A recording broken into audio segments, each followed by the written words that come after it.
Hello tout le monde, j'espère que vous allez bien. Aujourd'hui je vous retrouve pour une nouvelle vidéo qui sera un random recommendation.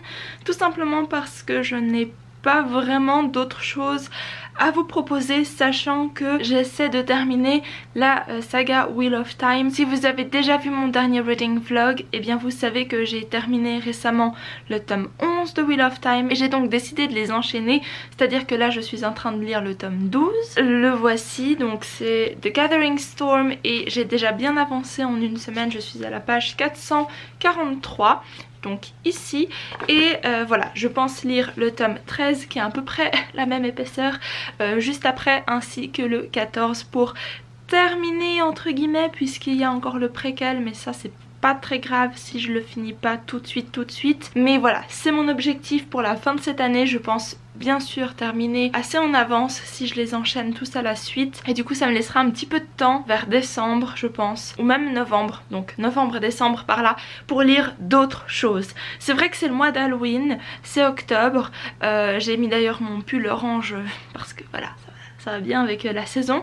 Mais j'ai tellement envie de terminer cette saga que pour une fois, même si d'habitude en fait je suis pas trop les readathons ou tout ce qui est autour d'Halloween et des lectures, enfin je suis toujours mes envies et je vais pas faire de pile Halloween finalement, ni de pile horreur ou quoi que ce soit, parce que j'ai envie de lire Wheel of Time, je lis Wheel of Time, mais le seul inconvénient du coup c'est que j'ai pas tellement de vidéos à proposer. Oui, des reading vlogs qui vont venir par la suite, mais ce sera en général toujours Wheel of Time, peut-être 2-3 petites choses, des petits livres ou alors des petites histoires, des nouvelles. J'ai d'ailleurs un livre que je pense quand même lire pendant le mois d'octobre. Ce serait donc celui-ci qui est du Gothic Epic Fantasy Short Stories, donc c'est fantasy gothique et c'est donc un recueil de nouvelles. Il y en a beaucoup, il y en a beaucoup, c'est écrit assez petit en plus. Ouf, est-ce qu'on voit avec cette luminosité ? Oui, plus ou moins.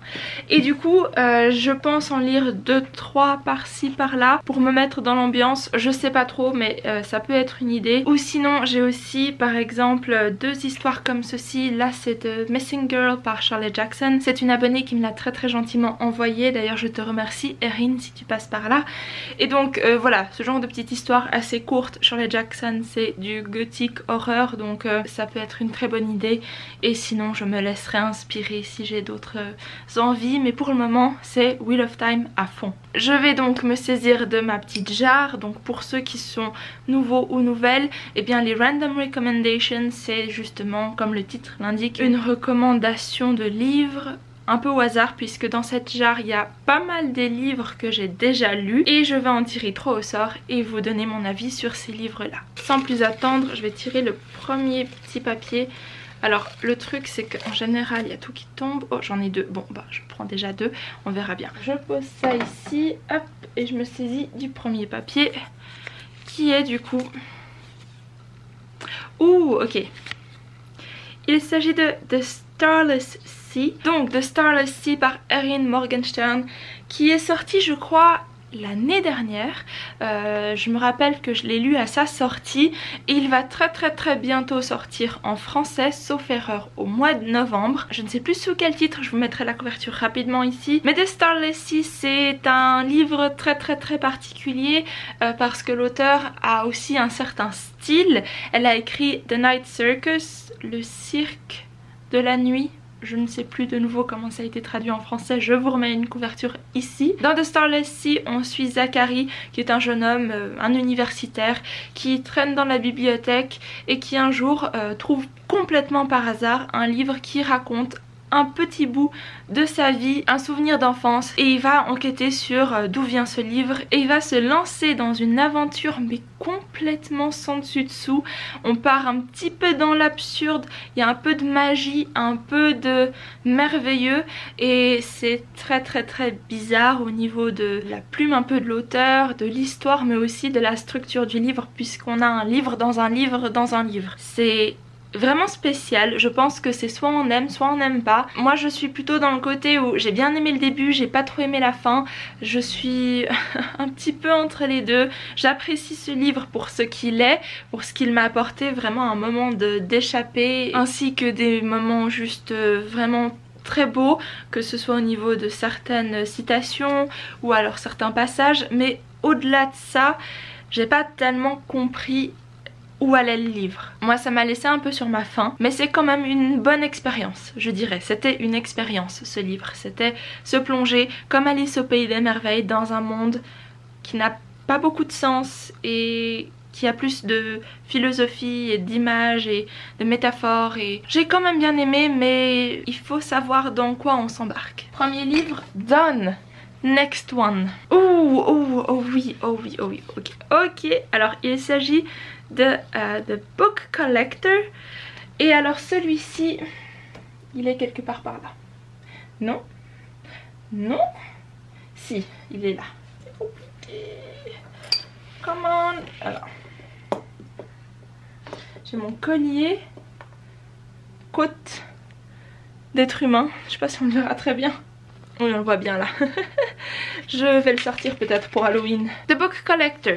Le voici par Alice Thompson.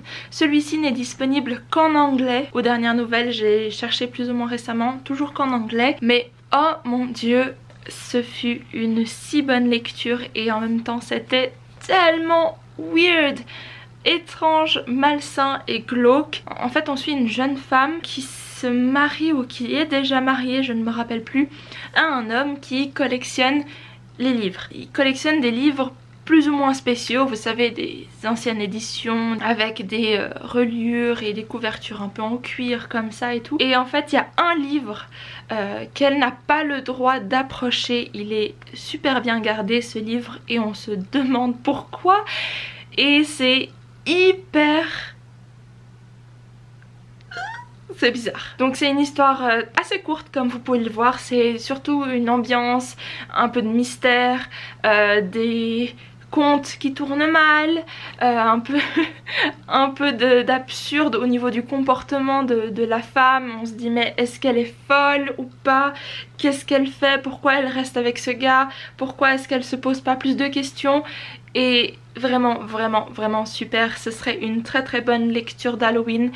Si vous pouvez vous le procurer, si vous l'avez déjà, n'hésitez pas. C'est vraiment efficace au niveau de tout ce que ça apporte. La plume, les personnages, l'ambiance vraiment entre deux. On sait pas qui on doit croire, mais en même temps on se demande si c'est pas le monde qui est autour de ce personnage qui est complètement déjanté. C'est vraiment chouette. Alors croyez-moi sur parole quand je vous dis que ce serait super pour le mois d'octobre. J'ai adoré cette lecture.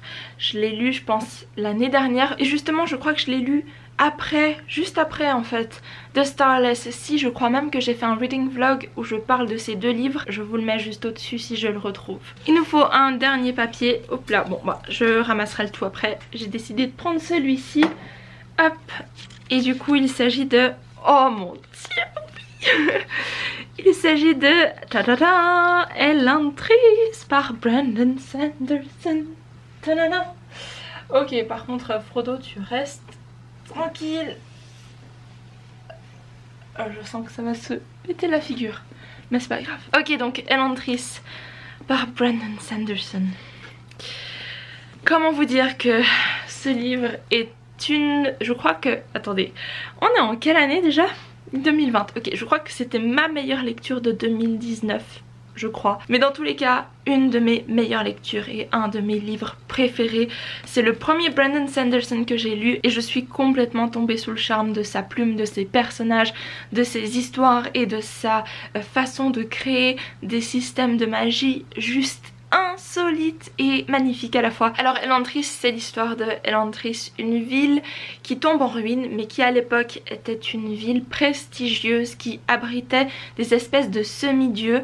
En fait les gens du pays ou des villes environnantes parfois étaient touchés par cette espèce de miracle qui faisait qu'ils étaient transformés entre guillemets en demi-dieux. C'était des créatures magnifiques, très sages, et ils allaient donc dans Elantris. Sauf qu'il y a eu un retournement de situation puisque d'un jour à l'autre Elantris a commencé à accueillir des gens frappés par non pas un miracle mais une espèce de malédiction qui les transforme en êtres tout décrépits vraiment. En fait ils perdent leurs cheveux, ils deviennent tout gris, enfin comme s'ils étaient sales, et ils sont juste hyper faibles. Et la malédiction c'est aussi que s'ils ressentent une fois une douleur, la douleur reste indéfiniment. Et du coup on n'en voit plus ces demi-dieux à Elantris, mais ces gens frappés par la malédiction, et du coup elle tombe en ruine, notre pauvre ville Elantris. Et on suit en même temps différents personnages, il y a plusieurs points de vue.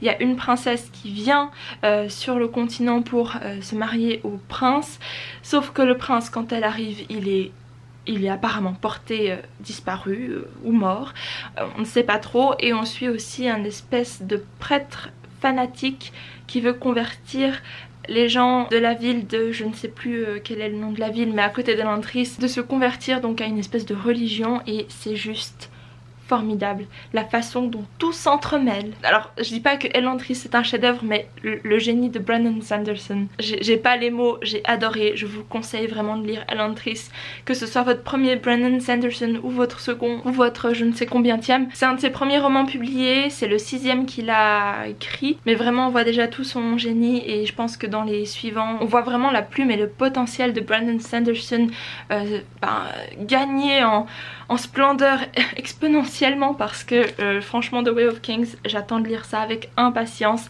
Et il se peut d'ailleurs que j'organise une espèce de lecture commune en début 2020.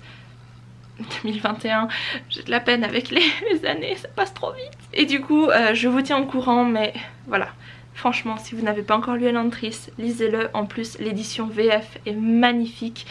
Donc, il n'y a aucune raison pour ne pas vous jeter dessus. Voilà, c'est tout pour cette vidéo. J'espère qu'elle vous a plu. N'hésitez pas à me dire en commentaire si vous avez déjà lu un de ces livres, si je vous ai donné envie. N'hésitez pas aussi à me dire ce que vous prévoyez de lire pour ce mois d'octobre. Personnellement, voilà, moi ce sera Wheel of Time. En parlant de projet, j'ai peut-être un projet, je ne sais pas encore ce que je vais en faire. Mais j'ai une idée concernant Wheel of Time qui pourrait peut-être vous intéresser. Ce serait sous forme de podcast, mais je ne sais pas encore. N'hésitez pas à me dire en commentaire si déjà cette idée là assez vague vous plaît. Et aussi j'ai besoin de votre aide puisque voilà, j'ai pas beaucoup de contenu à vous proposer à part des reading vlogs. N'hésitez pas aussi à me dire dans les commentaires si vous avez des idées de prochaines vidéos qui n'impliquent pas que je lise autre chose que Wheel of Time, ou alors peut-être que je pourrais lire un livre en une semaine. Par exemple l'Assassin Royal, ça peut être une idée, il est assez court. Je pourrais me dire ok, là je mets Wheel of Time une semaine sous pause et je fais un reading vlog. L'Assassin Royal, ça peut être une idée, il faut juste que ce soit pas trop gros. Voilà, donc si vous avez des suggestions, n'hésitez pas, les commentaires sont là pour ça. Ok, sinon n'hésitez pas à aller me suivre sur Instagram, à vous abonner à la chaîne pour plus de contenu. Et sur ce, je vous fais plein de bisous et je vous dis à très bientôt dans une nouvelle vidéo. Bye!